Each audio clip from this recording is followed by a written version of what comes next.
এই আসিয়া দৃশ্য আমরা ভুলে যাবো। এই যে মেয়েটা কাতরাতে কাতরাতে মারা গেল আজকে, বেশি দিন সময় লাগবে না, 1 মাস 2 মাস হাইয়েস্ট 3 মাস। এর আগেও বহু ইস্যু আমরা এসেছে ভুলে গেছি, একটার পর একটা এসেছে, একটার পর একটা ভুলে গেছি।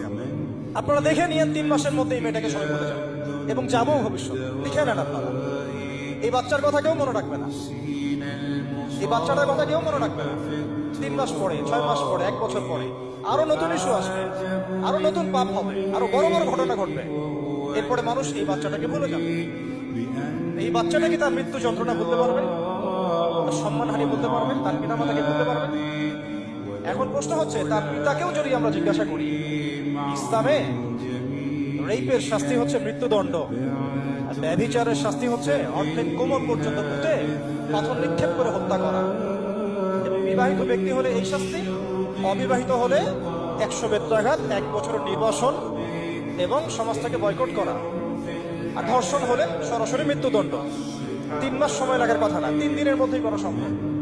এটা শরিয়া আইন, এটা আল্লাহ রাব্বুল আলামিনের শরিয়া বিধান। এখন তারাও কি এটাতে রাজি হবে? যারা শোক প্রকাশ করছেন তারা কি এই বিধানটা কার্যকর করতে রাজি হবে? ধর্ষককে সবার সামনে প্রকাশ্যে মৃত্যুদণ্ড দেওয়া হোক, শরিয়া আইন কার্যকর করা হোক, রাজি হবেন না। কারণ আপনারা বলবেন এটা করতে গেলে বাংলাদেশ নাকি মৌলবাদী রাষ্ট্র হয়ে যাবে। তো সমস্যার গোড়ায় আপনারা যেতে চান না, ডালপালা নিয়ে নাড়াচাড়া করেন।